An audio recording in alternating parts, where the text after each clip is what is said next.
Today's video is just on some advice that I've given related to income to my own kids that I followed myself, and then to some of my fellow coworkers who have ended up going different ways over time.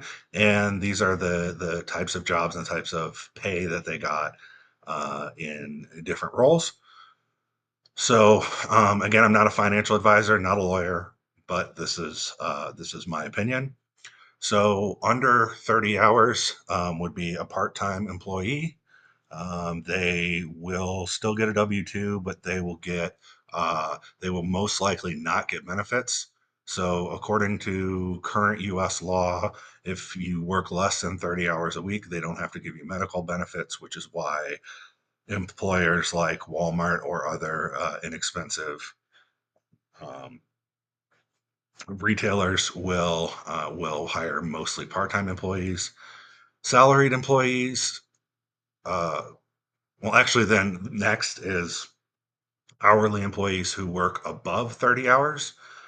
They have to be offered medical benefits in the United States, but they still are working an hourly wage. So if they work 40 hours that week, then they'll make the same per hour as if they worked 30 hours that week. Except in a lot of cases, if you're working hourly, time over 40 hours is time and a half, and if you're working on holidays, you'll also often get time and a half. So in some situations, an hourly employee can be better than a salaried employee. When it comes to a salaried employee, here next on the list, you are going to get one set amount for the whole year that you will get paid. And you'll normally get paid in 2 week increments. So you get 26 checks per year. In some cases, you'll get 52 if you're lucky and the employer pays weekly. You'll typically get benefits as well for 40-hour salaried employees. And companies can unfortunately offer really good benefits or really terrible benefits.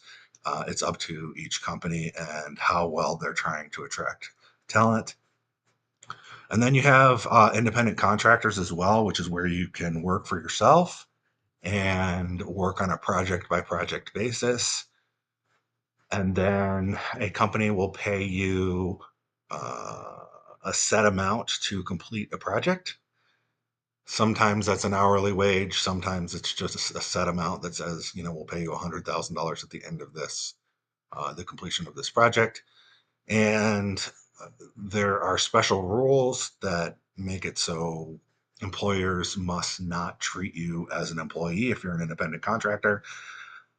For example, they can't offer you benefits. In some cases, they will be required to go through your LLC or another contracting company in order to prevent any misconception of being a salaried employee or an hourly employee. And the reason that this is important is because if you're a salaried employee in certain states, even if you don't have a current project that you're working on, it's called on the bench, and they still have to keep you for that job. Independent contractors, they can let you go at any point in time. If a project gets canceled, then your job's canceled too. So that's the difference between an independent contractor. At least in my industry, which is software engineering, they get paid a good bit more than your salaried employees because they have a lot higher risk and they're constantly trying to find new projects every 3 months or so. Business owner is the American dream type of job where you start your own business and you can start a variety of different types. You can start a limited liability. You can start a partnership company. I'm sorry, you can start a limited liability company, a limited liability partnership. You can start a S corporation for smaller companies. You can start a large incorporated corporation for bigger companies as you move to larger and larger growth within your business.